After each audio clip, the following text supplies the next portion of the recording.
దైవజనులు లూయిస్ గారు, CS Louis గారు ఇలా అంటారు, ఎప్పుడైతే నేను నిస్సహాయుణ్ణి అని నువ్వు చేతులు పైకెత్తుతావో, ఇమ్మానుయేలు దేవుడు ఆకాశం నుండి తన చెయ్యి చాపి నీ చెయ్యి పట్టుకోవటం ప్రారంభిస్తాడు. తండ్రి, ఇద్దరు కొడుకులు ప్రయాణమే వెళ్తూ ఉంటే తండ్రికి ఈత రాదు, ఓడలో ప్రయాణమే వెళ్తున్నారు. ఈ చిన్నోడు వాడుకుంటూ నీళ్ళలో పడిపోయాడు. పెద్ద కొడుకు ఈతొచ్చు.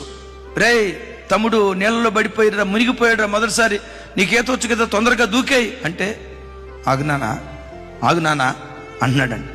తోడబుట్టిన తమ్ముడు చచ్చిపోతుంటే ఈతొచ్చి నువ్వు దూకవేంట్రా, ఆగునానా దూకుతా. ఇక ఆ తమ్ముడు మునిగిపోతా నాలుగోసారి ఇట్లా రెండు చేతులు పైకెత్తి, ఇక మునిగిపోతున్నాను, కాపాడండి అని నాలుగోసారి చేతులు పైకెత్తాడట. అప్పుడు దూకాడట అన్న. మొత్తానికి దూకి తమ్ముడిని నీళ్లలో నుంచి తీసుకొచ్చి పడవలో వేసి నీళ్ళన్నీ గక్కిస్తా చచ్చేవాడిని బ్రతికించాడట.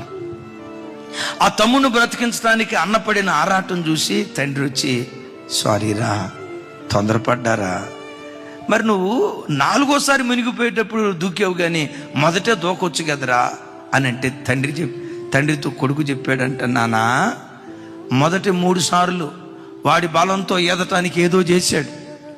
అప్పుడు గనక నేను దూకితే వాడు నన్ను గట్టిగా పట్టుకునేవాడు, ఈతేయటానికి నాకు అవకాశం వచ్చేది కాదు. ఆడు మునిగేవాడు, వాడు దయ వల్ల నేను మునిగేవాడిని. ఇప్పుడు ఎందుకు మునిగాడో తెలుసా?